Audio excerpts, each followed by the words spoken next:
Today I'm going to show you how to build realistic looking handmade roads.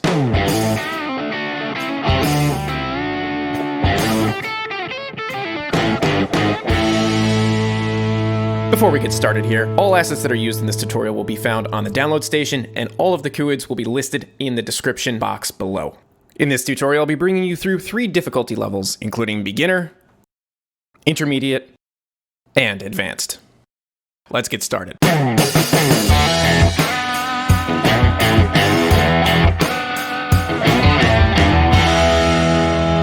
In this first example, we're going to be designing a basic cross intersection. You're going to want to start off with laying out your center stripe. In this example, we're going to be using a double yellow line. And now that we know where the center of our road is, we can begin adding the white line, which denotes where the shoulder of the road is.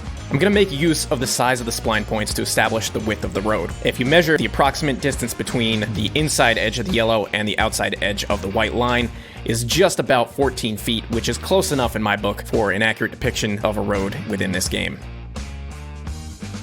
So it's important here to make sure that you are directly above your spline points, as they do float in the air.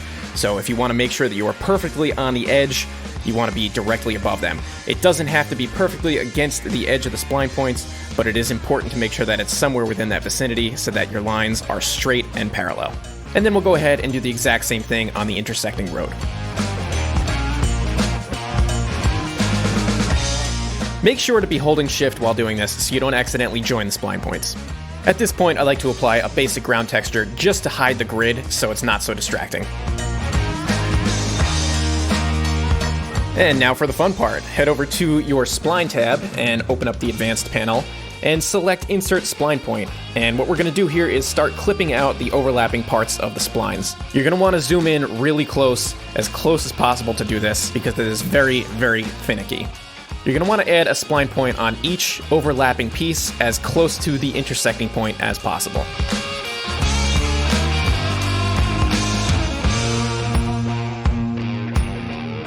And now, assuming that you've done everything right, you can use your delete tool to delete those overlapping pieces of spline.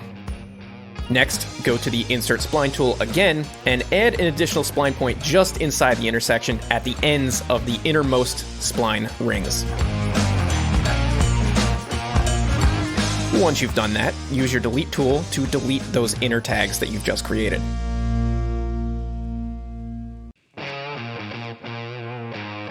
Once those are deleted, go back to your add spline and connect each corner together.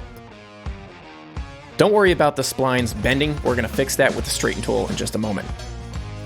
Use your straighten tool to straighten out each parallel piece of white spline. Now we can begin to clip out the intersecting yellow lines. Once again, use the Insert Spline tool to create a spline point right where the white line begins to bend, and then use your delete tool to delete those inner splines.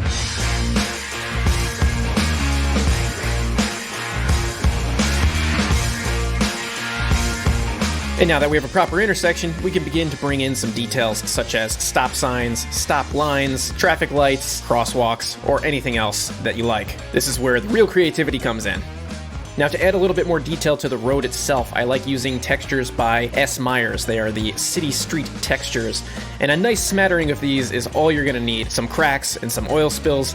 Use your imagination to decide exactly where you want to put them. It really depends on how bad of a road condition you want to create, or how nice of a road condition you want to create. Now's your chance just to have some fun. Other textures I like to use are textures by Root FX, and they are the FX textures. If you put a little bit too much city street texture down and the road looks a little bit too rough, you can back it up a little bit using a base concrete layer to sort of erase.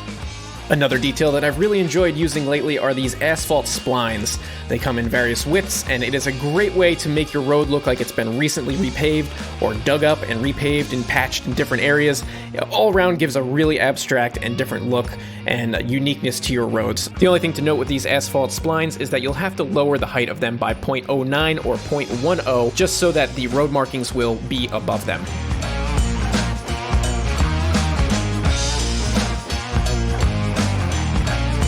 And there you have it, your basic cross intersection.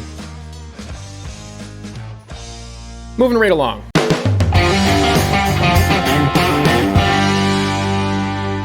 In this next example, we're going to take a look at an X intersection where the intersecting road comes in at about a 45-degree angle. Most of the techniques used to create this intersection are exactly the same as the previous example, so we're just going to breeze right through them.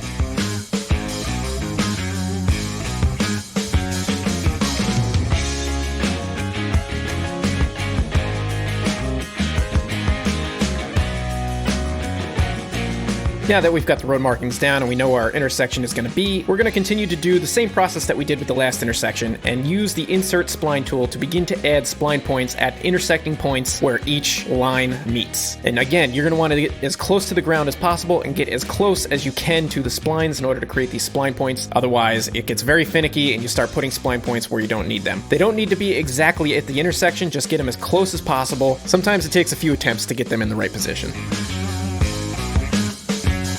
Once you've hopefully got all your spline points in the right place, you can use your delete tool to delete all the overlapping splines.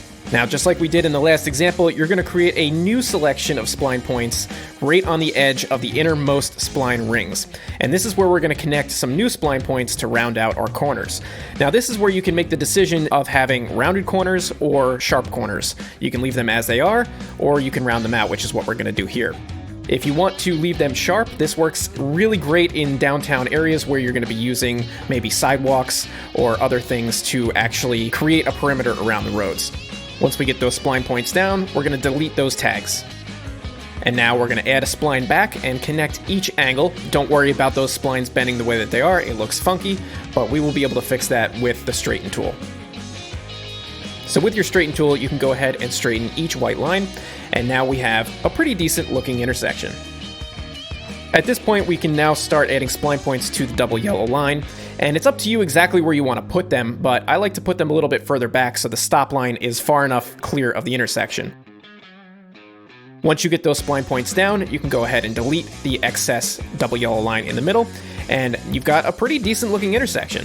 At this point, you can begin to add your details, your stop lines, your crosswalks, stop signs, and that sort of thing. I had noticed that the acute inner part of the X intersection here, the splines looked a little funky. So we're going to go ahead and adjust that by using the move tool to just drag the spline point back a little bit.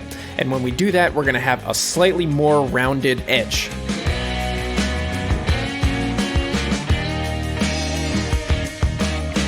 If your edges are still looking a little bit sharp, you can add another spline point right at the apex of the bend to help smooth it out. And that's looking pretty good to me. At this point, we can start adding in some of those beautiful city street ground textures to bust up the road and make it kind of decrepit a little bit. And I also made the executive decision that this is just going to be a two-way stop intersection, and I would include a hazard yellow light over top instead of stop signs.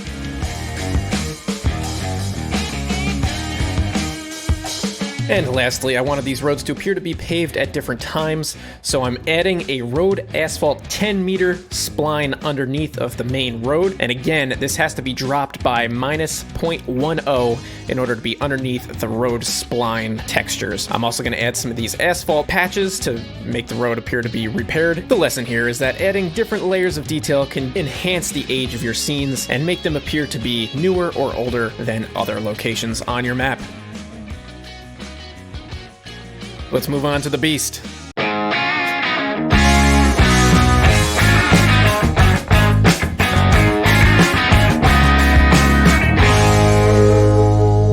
Despite its complex appearance, this intersection actually just builds on all of the techniques described in the previous examples and just adds a couple of additional lanes.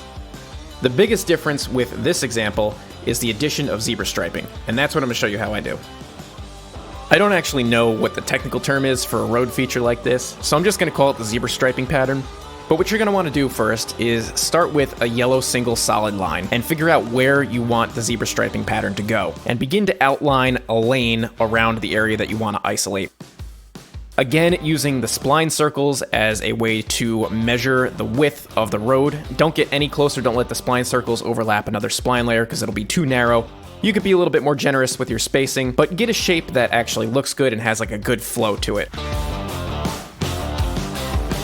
Once you've got your lane shaped up and you're happy with how it looks, you're gonna go and grab a angled parking lot spline. This is what I use as a sort of template to get the angle correct. And you're gonna wanna make sure that when you do this, you're holding down shift the entire time and stay centered on your double yellow line. So we're going to use this as a template to make sure that our lines stay parallel and in the right direction. This is the fun part. Next, go back and grab a yellow single solid line and begin to go over the white parking lot spline on each line. Again, make sure you're holding shift when doing this, that way you don't accidentally connect spline points where you don't want them to connect. If I'm doing yellow zebras, I like to use a white parking lot spline, and if I'm doing white zebras, I like to use a yellow parking lot spline. This way I can actually see the difference of where my lines are, and there's no confusion. Once you've got your zebra pattern down, you can go ahead and delete the parking lot spline, being very careful not to delete anything else.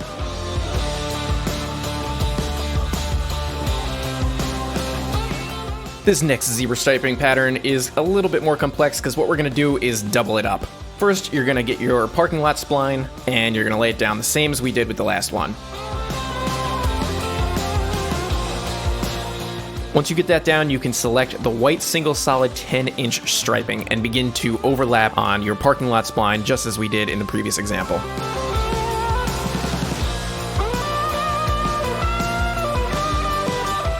Once you've got your first stripes down, you can go ahead and adjust your parking lot to be about 50% between the stripes that you just laid. So the idea here is to double up on the stripes so that there is a tighter pattern.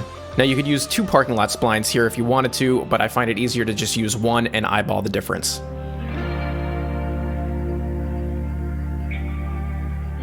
Once you've got the parking lot spline where you want it, go ahead and do the fun part once again. And when you're done with that, you can delete the parking lot spline, and voila! Obviously, the techniques I've discussed in this tutorial are not for everyone, and certainly not for every situation. Aside from the tedious nature of designing roads like this, I think one of the biggest pitfalls is the texture bleed. And that's why I think the best use for roads like this are in cityscape areas where you can hide the texture bleed with sidewalks and buildings and crosswalks and other details, or heavy industrial areas where everything is just kind of paved over. In future tutorials, I'd like to show you how to build custom roads on a slope, custom railroad crossings, and even custom bridges. I hope you found this tutorial helpful, or at least inspirational. Thanks for watching, and I'll see you in the next one.